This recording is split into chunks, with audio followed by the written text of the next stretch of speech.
In this video, we will have a look at some of the marketing communications challenges for international marketing. An obvious starting point would be language. Obviously, we've got different languages, translation problems, etc. Subtle differences, slang terms.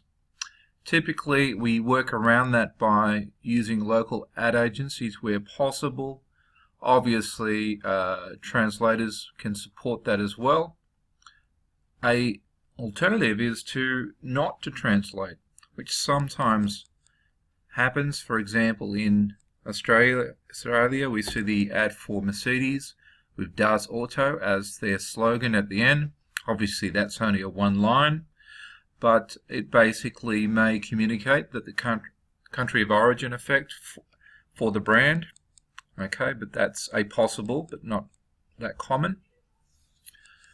The other thing we need to think about is cultural barriers and how different lifestyles and perceptions and values are important in different countries. So there's a list of things there: religion, women, humor, etc. How the product is used, and we looked at the the news example of Oreos in China, and how their promotion actually tried to educate the market. Okay, we've got societies that are very collective and sort of like to make decisions in line with other people. And in some markets, it's considered disrespectful to use comparative advertising. Like the theme across most international marketing decisions, do we standardize our communications throughout the world where possible, or do we adapt to local conditions? As you can see, there are various advantages. A global brand would much prefer it. It gives consistency, and in this day and age when people can access websites and social media across the world, obviously a central theme is very helpful there. Some larger companies will target universal or global consumer segments that have the same needs across multiple markets, so the same communication should work.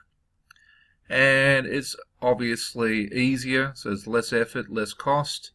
And down the bottom there, cross-fertilization.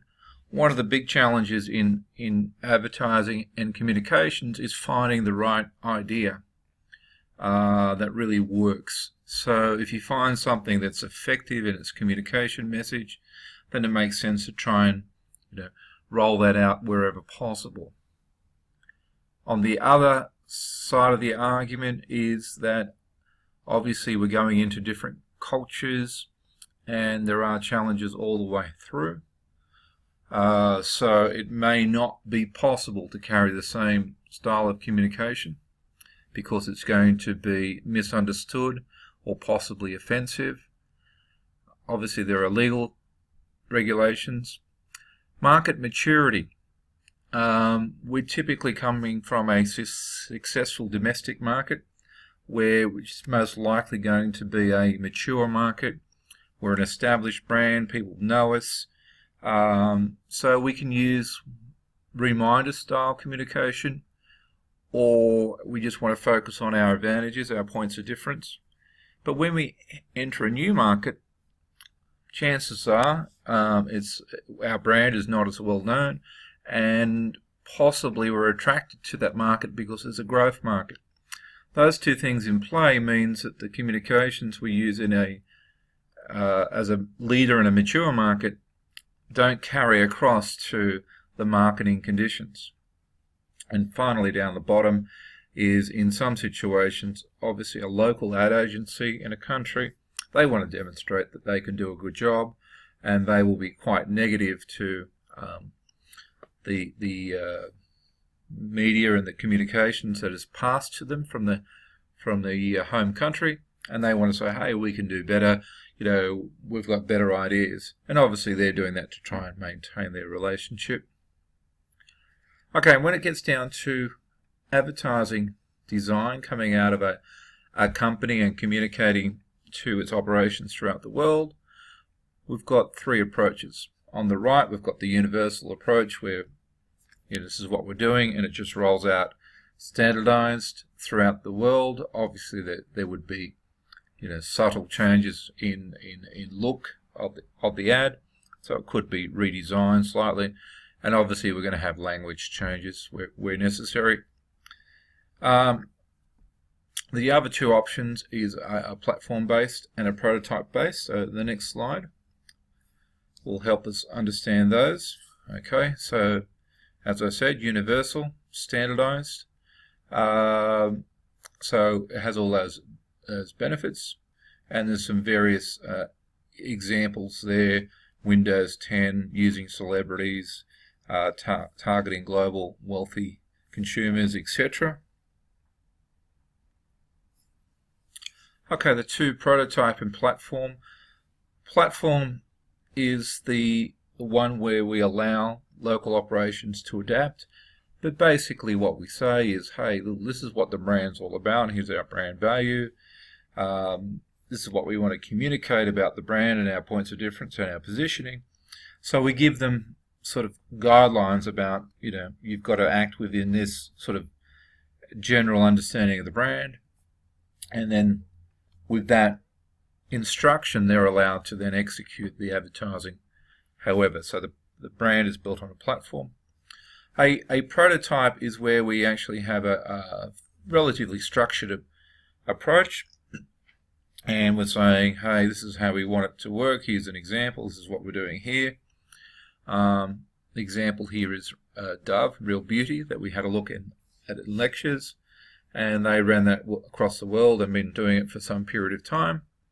But when they went to China, the market there looked a little bit differently about the concept of Real Beauty, so then they redesigned the Real Beauty videos, which we had links to in the slides, based on needs of China.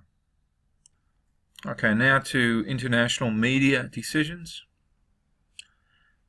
We've got a number of issues to consider, so that's the overall summary, but let's just work through them quickly.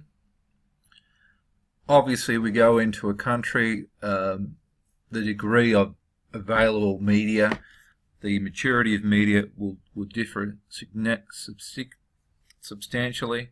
Some countries have a lot of internet use, mobile phone use, lots of TV options, etc. Others will have far less. And even within a fairly highly regarded organized media area of a country, we could have restrictions on how much advertising is allowed, quality of advertising we need to provide, etc. And then finally down the bottom, we really need to be thinking about how effective are these media things or options in various markets. For example, literacy. In Australia, we sort of take that for granted a little bit, and we tend to be more than happy to use magazine or newspaper advertising often with a great significant amount of detail. Clearly in some markets that would not make sense.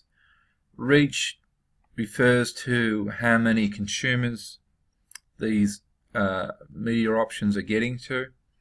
So obviously in Australia we have TV that tends to go out to the whole country, whereas in other countries sort of TV usage may be less.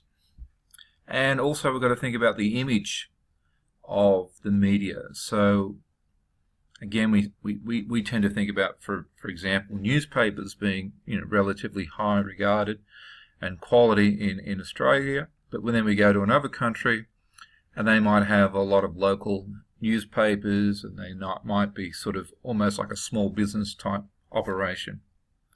And obviously advertising in those sort of things may affect our brand as well.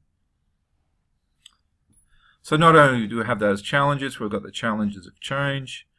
Obviously the internet era up the top there, that we've got a shift to social media, consumers being far more involved and engaged, etc.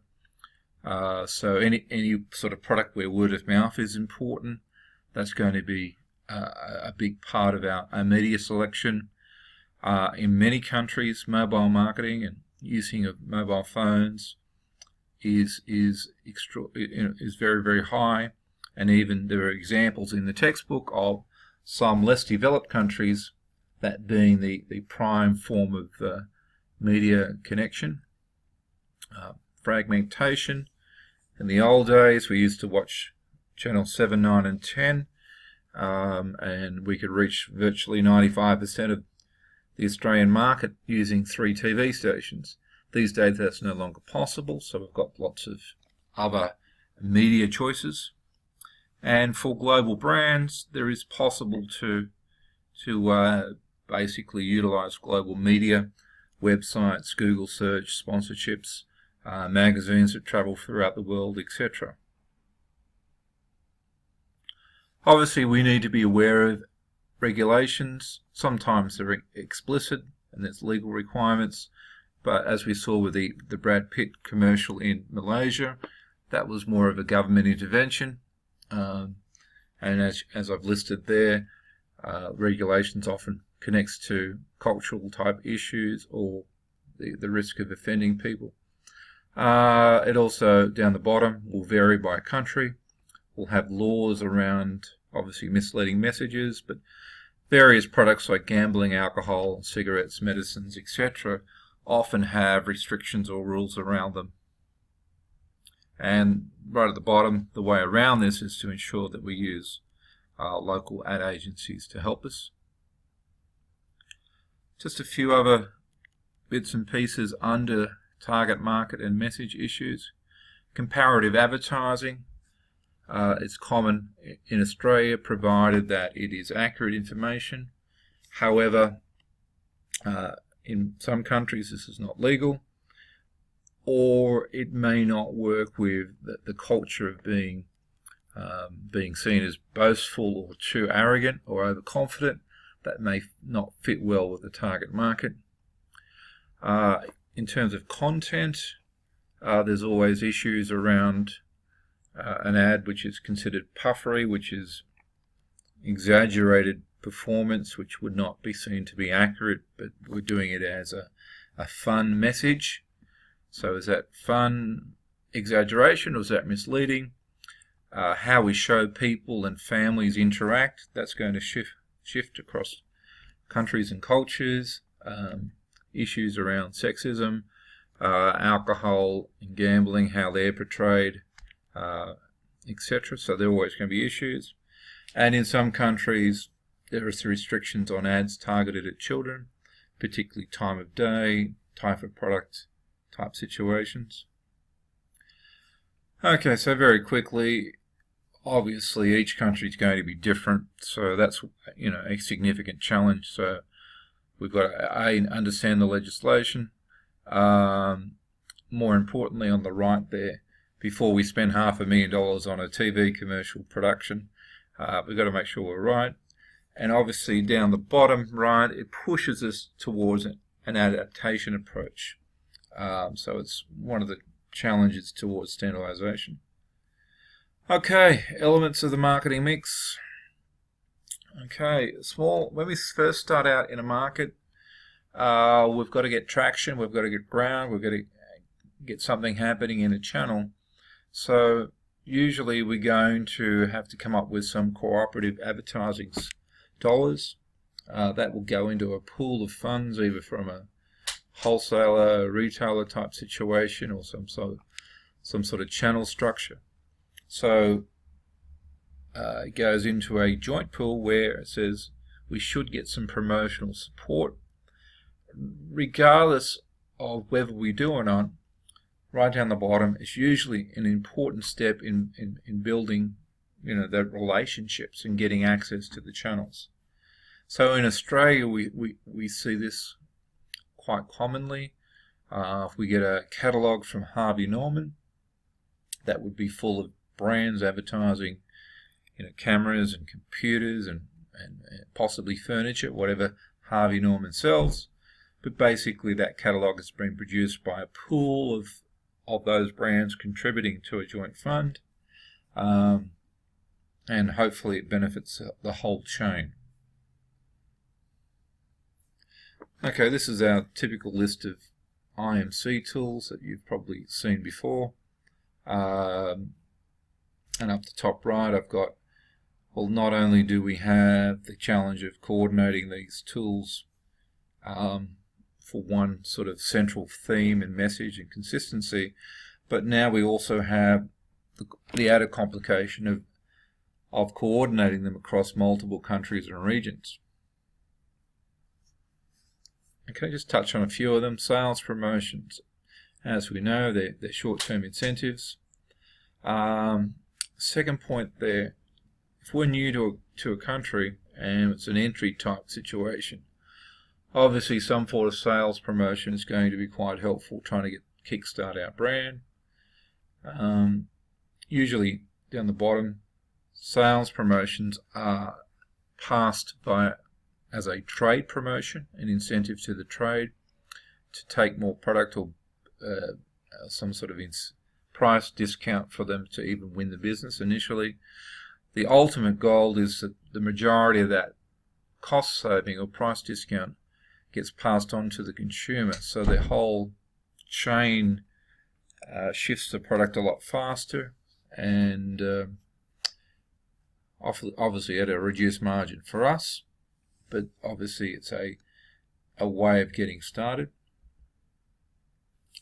Okay, so sales promotions, we've got to think about, okay, is this a product category that is going to be responsive to promotions, and is the type of promotion that tool we're going to use, is that going to be responsive as well? So as an example about in Australia, we typically not a big country of use of coupons, discount coupons, because we've seen it as somewhat embarrassing.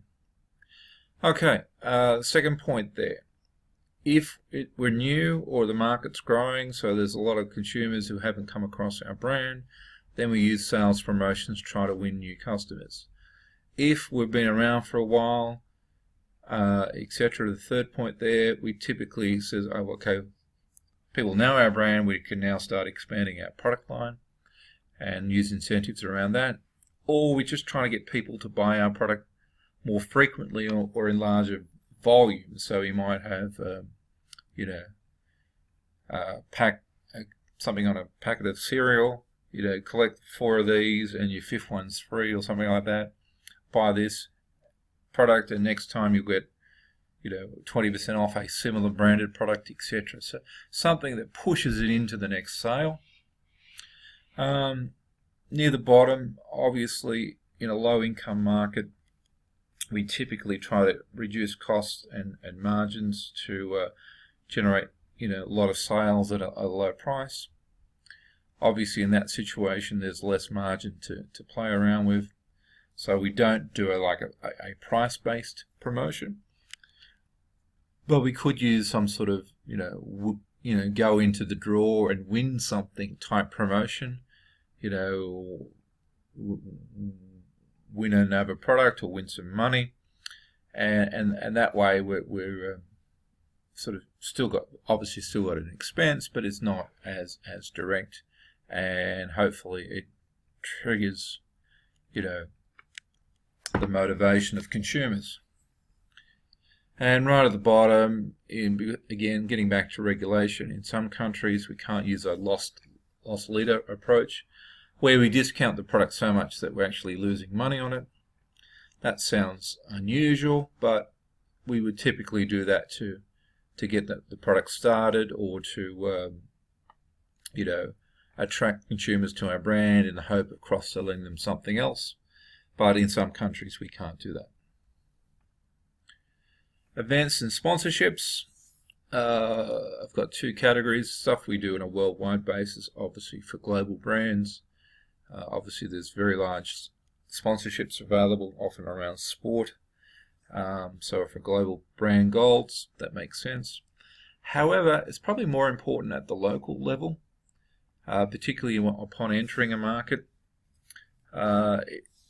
Companies will use this to demonstrate that, hey, we're here to stay and we're making a difference and we're adding value back to the community. So in any markets where we have a situation where consumers are less keen about, that they're a foreign brand, I prefer to buy local, it helps, change that perception. And obviously right down the bottom, our traditional use of sponsorships is also to get the positive brand association of the event, person, thing that we are sponsoring. Trade shows. Trade shows are for members of the trade, so manufacturers, wholesalers, retailers. So like a convention, sometimes consumers can go to, like the Easter show or a gift show or something like that, but typically these things are trade only, and they're great opportunities for manufacturers, wholesalers and retailers to interact. So if we're new to a country, we could turn up there, display our products. We're going to have wholesalers and retailers hopefully a little bit interested in us because we're new and different, and then we can get feedback about, are they interested, do they think this would work in the country, and obviously start building relationships and hopefully generate some from sales. Second line there, trade shows are often industry based, so you've got the right channels there, and often there are many in the same country, just in different parts of the region or different regions or different times of the year. And finally, personal selling, more common in B2B, which is our distribution channels, so relationship building, etc. We just got to be aware that selling styles and relationships vary. In Australia, we tend to be pretty direct, and sales time is important, and and management time is important. So we tend to have less small talk, quick chat, and then down to business. Obviously, in some Asian countries in particular, they are far more relationship based, and that sort of quick sale mentality will not work. In the sub-point there, often higher value personal selling is associated with sort of lunches or dinners, hospitality at sporting events, gifts, etc. And again, across cultures, some of those are expected, some of them are welcomed, and some of them are seen as almost a conflict of interest. So we've got to keep those in mind. Okay, that's the video on IMC for international marketing.